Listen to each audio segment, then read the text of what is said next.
Bonjour à tous et bienvenue dans cette nouvelle vidéo. Bon, dans cette nouvelle vidéo, on va s'intéresser à la Smart Money. Vous avez déjà dû sûrement voir, toutes les théories SMC, ICT, etc. se basent et prétendent pouvoir prédire ou anticiper les prochains mouvements de prix, car ils prétendent pouvoir voir ce que va faire la Smart Money, donc c'est-à-dire les institutionnels, en gros. Donc ils réduisent ça, donc les banques, les fonds d'investissement, etc. Ils pensent pouvoir prédire ce que ces institutions vont faire, et vu qu'ils peuvent prédire ce qu'elles vont faire, et ben ils peuvent les suivre. Et ils partent aussi du principe que ces institutions ont toujours raison, et donc, qu'en les suivant, eux aussi vont avoir raison et vont gagner de l'argent. Alors, c'est complètement faux, normalement vous l'avez vu, mais l'idée est pas débile. Ça peut être intéressant en fait de regarder ce que va faire un fonds d'investissement et si on voit que le gérant, parce que tous les fonds n'ont pas des gérants compétents. Certains fonds ont des gérants qui ont historiquement eu des performances extraordinaires. Donc on pourrait se dire, j'ai juste à faire comme lui, et j'aurai aussi des performances extraordinaires. C'est un peu plus compliqué que ça, mais l'idée, ça va être, dans cette vidéo, on va s'intéresser spécifiquement mesurer la capacité d'un gestionnaire, d'un gérant, ou d'un fonds ou d'une institution en général, à market timer, en gros, donc à prédire quand un marché va rentrer en récession, va être moins favorable, et donc être plus défensif dans ces cas-là, devenir plus défensif quand le marché s'apprête à devenir un peu moins favorable, et quand il y a des grandes périodes de croissance et de bull market, là, forcément, être plus agressif dans les investissements. Et en fait, c'est des stratégies qu'on appelle être smart bêta. On fait pas d'alpha, mais pourtant, on paraît avoir une surperformance parce que on fait pas de bon stock picking, ou on n'a pas des stratégies ultra sophistiquées qui nous permettent d'avoir un alpha, mais juste, on va se positionner intelligemment quand le marché global aura tendance à plus être en bull market, et on va être beaucoup plus défensif dans les périodes de crack boursier. Ça s'appelle le market timing, et donc on va voir comment le mesurer, et logiquement, du coup, si on sait qu'un gérant a historiquement, ça veut rien dire forcément historiquement, des fois, mais bon, si historiquement le gérant a eu une capacité à timer le marché, on pourra prendre ses positions comme indicateur. Dans une stratégie de trading par exemple, ça pourrait être une bonne feature de savoir si le portefeuille de ce gestionnaire à un moment donné est plus défensif ou plus agressif. S'il est par exemple plus agressif, ça voudrait dire que ce gestionnaire s'attend potentiellement à ce que le marché pump entre guillemets et vice versa. Et donc on pourrait l'utiliser dans une stratégie de trading. Bon, bien sûr, faut backtester tout ça, faut pas faire ça à l'aveugle, mais voilà l'idée. Si on détecte un gestionnaire qui a une capacité statistiquement significative, grâce à nos modèles, de timer le marché, on peut utiliser son portefeuille comme un indicateur. Portefeuille défensif, plus de proba que le marché se rentre en récession et vice versa. Bon, voilà l'idée simpliste. Bien sûr, les modèles ne sont pas parfaits, ils ont de grosses limites. C'est pas une stratégie miracle. Aucune de mes vidéos sont des stratégies miracles, mais bon, c'est une idée comme ça, intéressante. Donc on va faire ça sur Excel. Ce que je tenais à vous présenter, regardez, vous pouvez très bien trouver les positions des fonds sur le site des fonds d'investissement. Il y a des PDF que vous pouvez télécharger et ils vous donnent les rapports trimestriels, des positions qu'a pris le fonds, etc. Vous avez des fonds spécialisés, alors, des sites spécialisés comme Whale Wisdom qui vous permettent de regarder, Himalaya Capital. Qu'est-ce que Himalaya Capital a dans ses assets? Top Buy Holding. Bon, il n'y a pas grand-chose. Il y en a que 7. Il y a de BAC, je ne sais pas ce que c'est. Google, il y a du Google, il y a du Berkshire Hathaway, il y a du Apple, du Oxy. Bon, très bien. Pas un portefeuille très très diversifié, s'il l'est indirectement avec Berkshire Hathaway, etc. Peut-être que celui-là est aussi un fonds. Ça serait un fonds de fonds. Bon, vous pouvez regarder ce que prennent comme position tous les fonds, certains gros fonds d'investissement.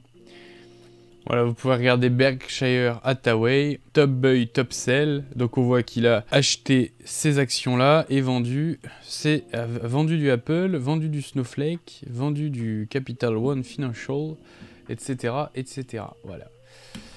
Et le top holding, c'est du Apple. Bon, il a arrêté. Voilà hein, l'idée, hein, c'est que vous allez... Il y a d'autres sites, hein, c'est pas le but de la vidéo de tous les présenter, mais en gros, hein, vous pouvez regarder ce que prennent les gérants sur leur site officiel, ils font des rapports, et sur des sites qui regroupent tout ça en un seul, qui centralisent tout ça en un seul site, donc voilà, il y a ce site, je suis pas du tout affilié, hein, mais c'était juste un exemple. Donc, on se retrouve sur Excel. Donc du coup, voilà, on se retrouve sur Excel.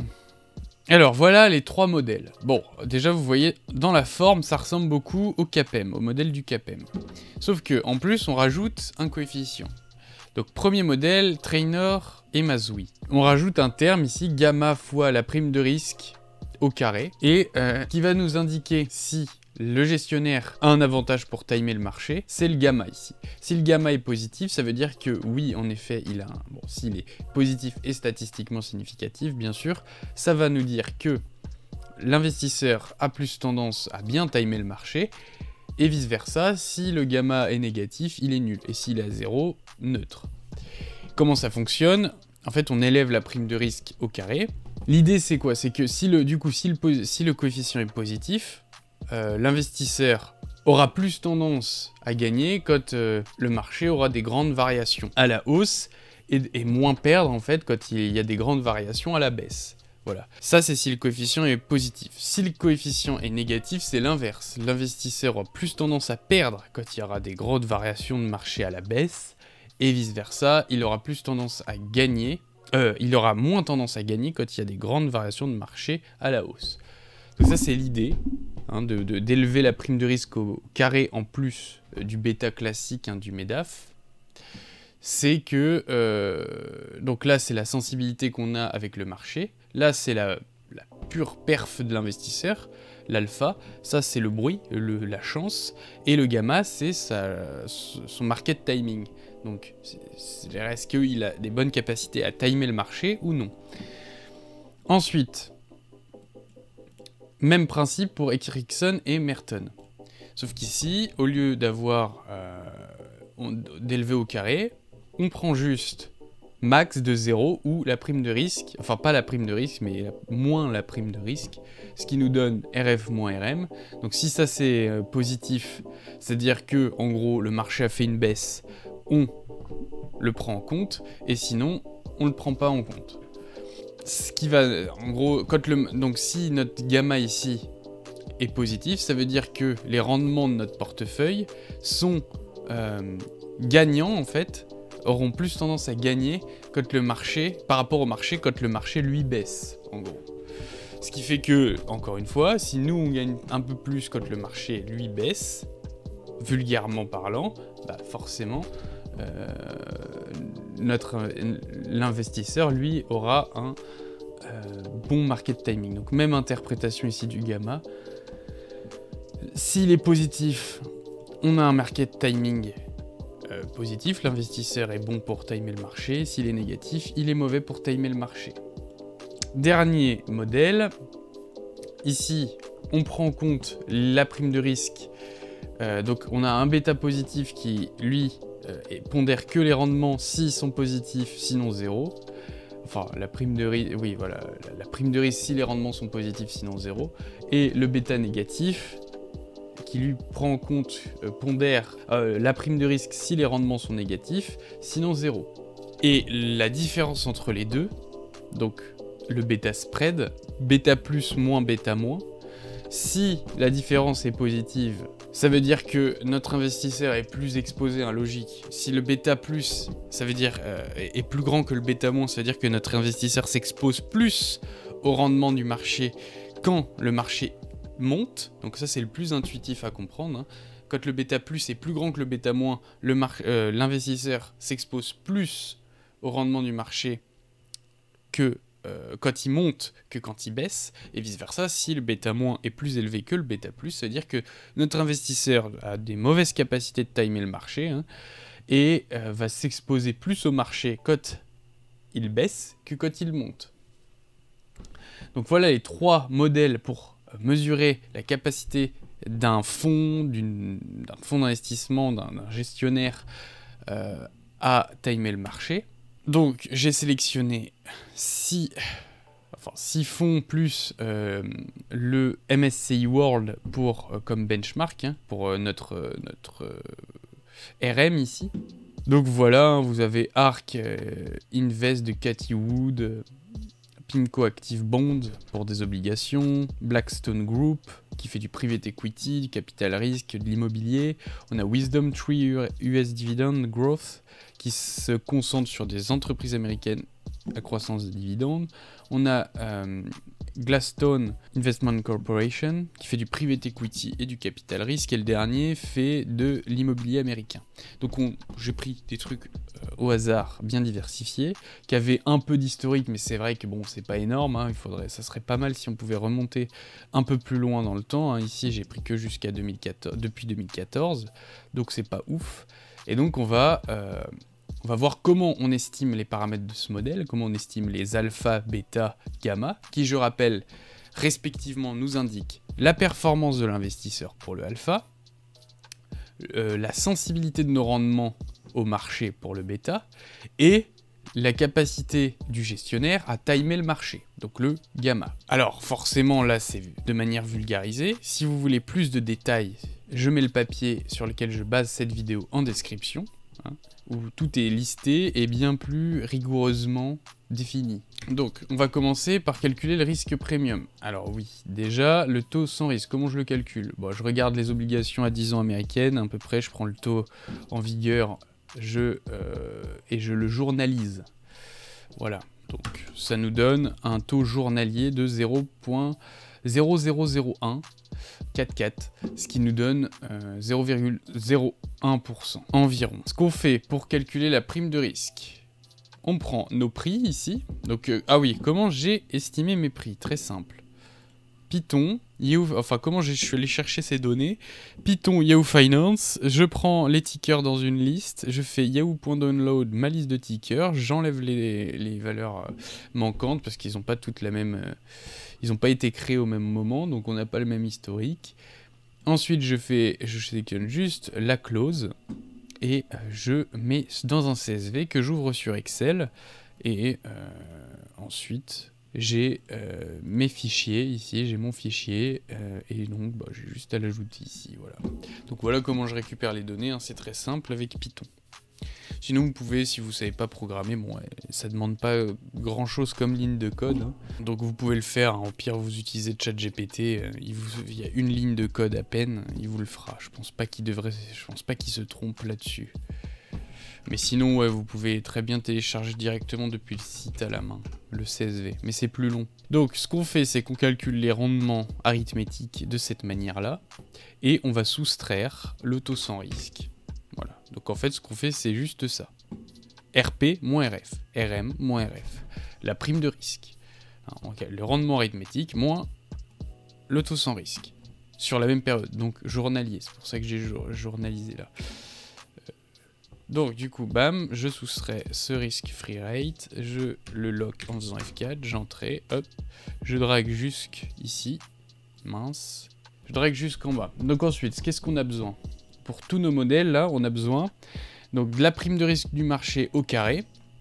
J'ai besoin de la fonction max 0, entre 0 et moins la prime de risque. Hein, parce que oui, forcément, si je fais ça fois moins 1, j'obtiens ça. Donc, moins la prime de risque. Et j'ai aussi besoin de ces deux termes-là. Donc, de la prime de risque si mes rendements sont positifs et de ma prime de risque si mes rendements sont négatifs. Donc on commence par calculer ce terme-là, qui est tout simple, hein, juste à reprendre. Donc, mon marché ici, on prend le MSCI World. Je pourrais prendre le S&P 500, mais bon, nos fonds d'investissement ne sont pas juste aux États-Unis, hein, ne se contentent pas que d'actions américaines, donc j'ai pris un indice monde pour être un peu plus représentatif, on va dire. Ça devrait pas changer non plus grand-chose, hein. Le MSCI World, je crois que c'est 65% d'actions américaines dans sa composition. Donc bon, mais voilà, ça changera du S&P 500. Donc, alors, j'ai juste ici à mettre ça au carré, hein, tout simple, prime de risque au carré, descendre jusqu'en bas. Pour demi-positive et demi-négative, on parle de ces deux termes-là. Donc c'est très simple, avec la fonction si Excel. Donc ma logique c'est positif, donc si mes rendements de marché, ici, donc mes rendements, hein, pas ma prime de risque, donc on va les recalculer là, si mes rendements, moins 1, sont positifs, je sais plus, je vais mettre des parenthèses, il me semble, comme ça on est sûr et certain que ça fasse pas n'importe quoi, si mes rendements sont positifs, je prends ma prime de risque, et sinon, je ne prends rien. Je descends jusqu'en bas, et c'est exactement la même chose pour négatif, sauf que c'est si mes rendements sont là négatifs, donc plus petit que 0. Je prends ma prime de risque, sinon rien. Et ensuite, le dernier terme, qui est ici, le max, entre 0 et moins ma prime de risque.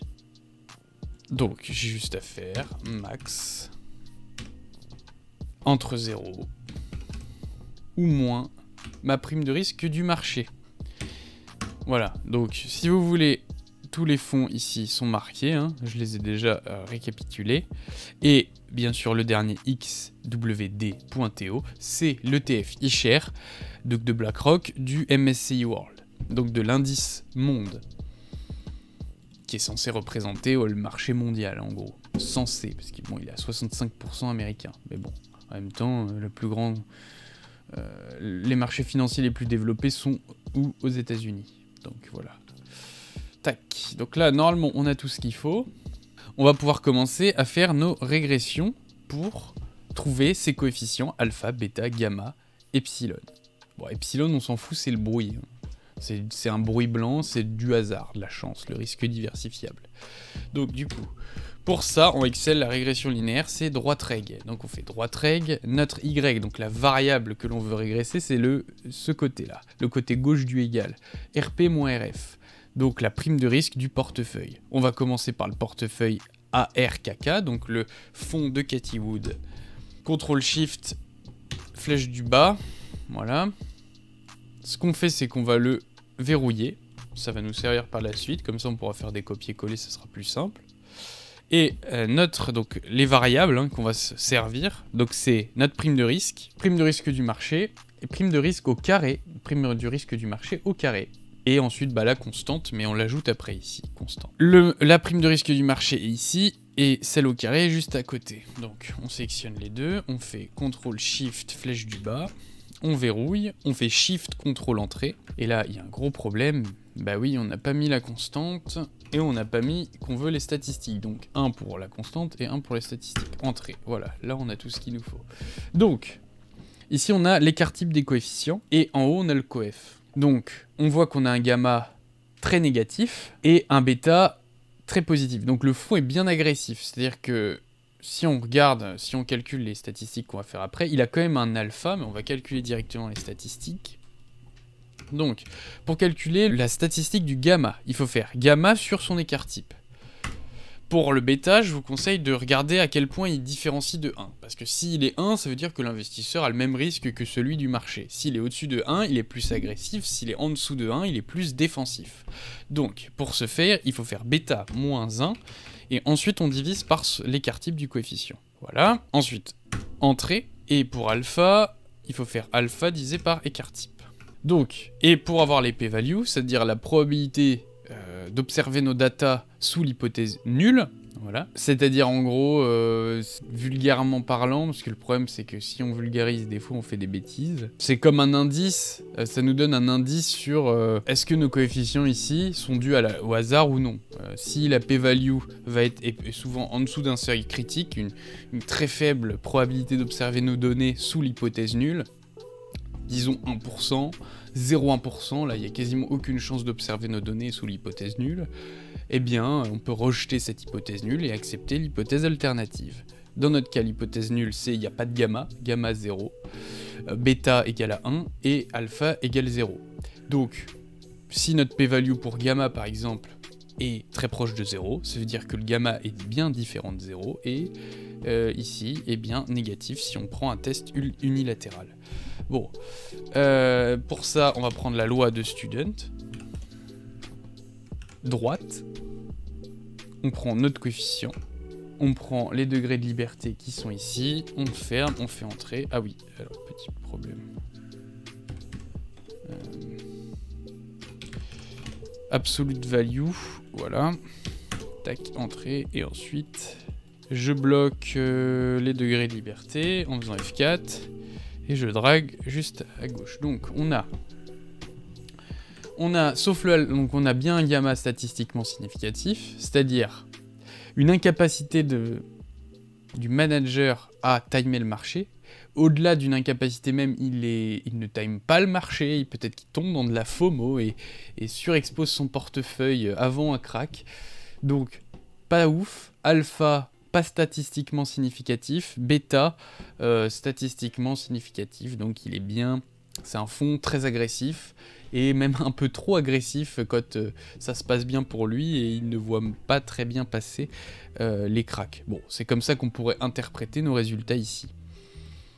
Comme je dis, un modèle, c'est pas la vérité, ça donne pas une vérité transcendante, hein, c'est juste, voilà, ça reste un modèle, hein, ça a ses limites. Faut pas le prendre comme une vérité absolue. Donc, même chose ici pour le prochain. Donc, on va utiliser droite reg. Droite reg, ici, c'est exactement comme tout à l'heure. On régresse sur les rendements, la prime de risque de arc. Voilà. On peut verrouiller. Ensuite, les variables à régresser. Ah oui, c'est vrai. Là, petit problème. Elles sont pas à côté et Excel, j'ai pas trouvé de moyen de fusionner les deux. Donc, ce que je fais, c'est que je vais copier. Je vais copier ça. Donc on copie-colle ça, hein, en copiant juste les valeurs, hein, c'est à gauche comme je viens de faire. Et ensuite on peut régresser sans souci. Donc on sélectionne le tout, normalement en 5, 3 par 5, enfin 5 par 3, hop, x, tac, tac. Voilà, on peut lock, qu'on veut une constante et qu'on veut les statistiques. Shift contrôle entrée et c'est parti. Donc là, on a à peu près les mêmes résultats qu'on avait précédemment. On va copier-coller ça, sauf que ici, je veux plus le 1. Et ici, c'est ici que je veux le 1.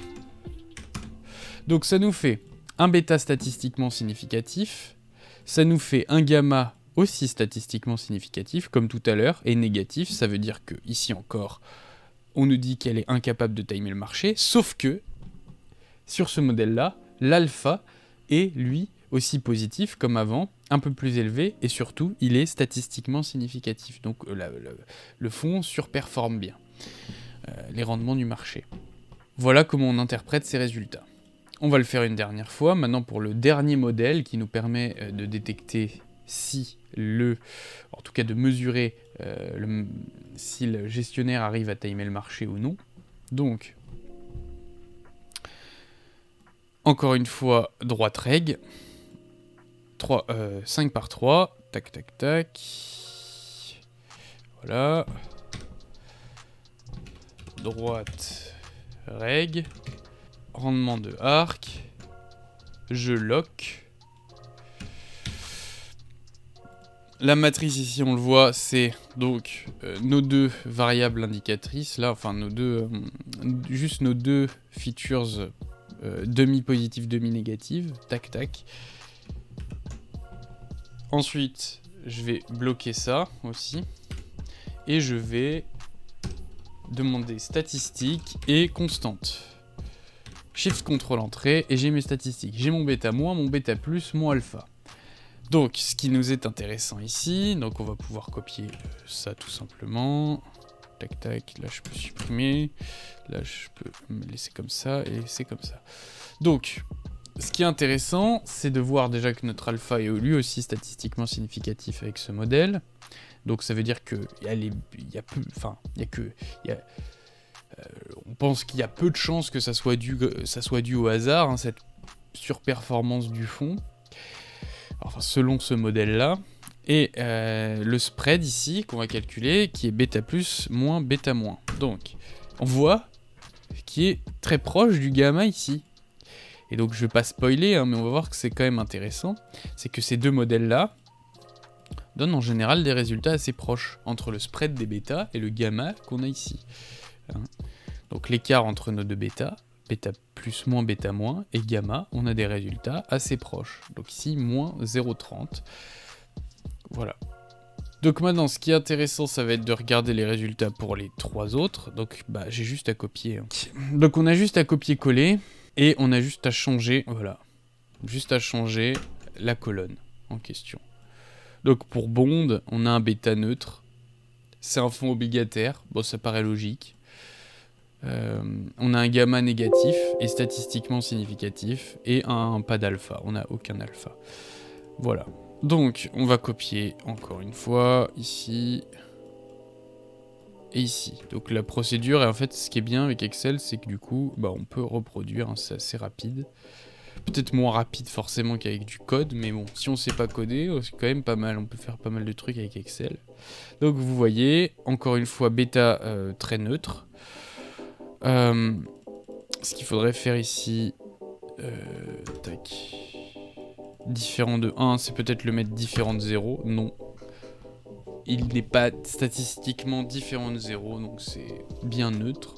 Un gamma négatif, et un alpha, ici, qui nous est dit positif, et significatif. En tout cas, si notre seuil critique est de 5%. Pareil ici, hop, j'ai juste à décaler, faire entrer, et on voit qu'encore nos gammas sont très proches. Voilà, donc c'est intéressant de voir que les deux modèles ici sont assez liés, hein.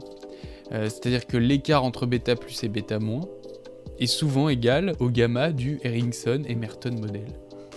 Et les deux nous indiquent la capacité de l'investisseur à timer le marché. C'est l'interprétation commune, hein, que l'on peut en faire. Je vous invite, si vous voulez plus de détails, plus techniques, à aller voir le papier que j'ai mis en description, qui est en français en plus.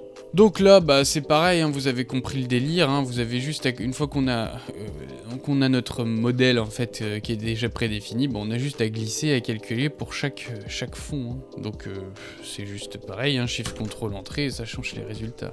Vous voyez là encore un gamma négatif, bêta agressif et alpha à la limite, mais qui n'est pas significatif. Hein. Il est au-dessus de notre 5%. Vous voyez. Donc je vous retrouve une fois que j'ai calculé tout ça pour chaque tableur. Voilà, donc du coup, on se retrouve pour la fin.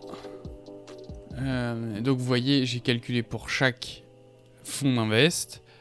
Chaque fonds d'invest a des gamma négatifs. Gamma aussi négatifs. La plupart sont significatifs, hein, statistiquement. C'est-à-dire qu'ils ont peu de chances d'être dus au hasard. Du coup, on a, pour la quasi-totalité des fonds, hein, on aurait des gestionnaires qui sont pas capables de timer le marché. Pas capables au point qu'ils sont vraiment mauvais à ça. Ils sont pas juste random, c'est-à-dire qu'ils ont pas juste aucune capacité, ils ont des capacités négatives. Enfin, l'opposé de savoir timer le marché. Voilà l'idée derrière le modèle. Hein. On voit que donc du coup, j'ai pas eu de chance. Hein. Sur tous les fonds que j'ai choisis, ils sont tous nuls. Mais bon, vous serez sans doute capable, vous-même, de trouver des gestionnaires qui, eux, sont bien capables de timer le marché et vous en servir dans vos stratégies. Essayez de backtester, de voir ce qui est possible de faire. C'est pas évident, parce qu'il faut l'historique. Il faudrait l'historique des positions qu'a pris le gestionnaire. Et par exemple, de regarder quel est le bêta du portefeuille total. Est-ce que là, on a un bêta qui est plus agressif ou un bêta qui est plus en dessous de 1, donc défensif. Et on pourrait se dire, tiens, là, l'investisseur en question a construit un portefeuille avec un bêta défensif, ce qui veut dire qu'il potentiellement anticipe à se protéger contre une future perte, et donc nous se dire « Oh là, peut-être que vu qu'il a par le passé bien timé le marché, il faudrait peut-être nous faire attention ». Et vice versa, si on voit qu'il passe en mode agressif, se dire « Ah, faudrait peut-être mettre du levier ». Enfin, j'en sais rien, c'est un exemple. Mais voilà l'idée derrière l'utilisation de ces modèles. Ils peuvent être utilisés d'une autre manière. C'est l'interprétation que dans ce contexte-là, il faut en faire, du gamma, etc.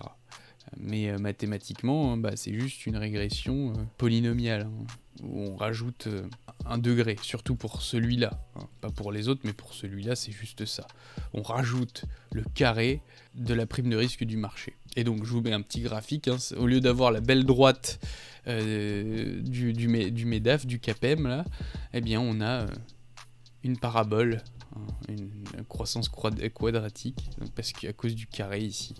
Voilà, c'est juste ça que ça donne. Ça permet de capter justement cette différence qu'il y aurait entre les rendements positifs quand le marché est positif et les rendements négatifs quand le marché est négatif. C'est-à-dire que on voit que le portefeuille de l'invest a tendance à être beaucoup plus exposé quand les rendements du marché sont positifs et à l'être moins quand ils sont négatifs. Donc cette capacité du gestionnaire à timer le marché. Voilà l'idée derrière ces modèles. J'espère que la vidéo vous a plu. Si c'est le cas, n'hésitez pas à mettre un like, à vous abonner. Et je prépare les prochaines vidéos, donc mettez la cloche, hein, parce que ça arrive très bientôt. Sur ce, bonne journée, sur ce, portez-vous bien, et à la prochaine.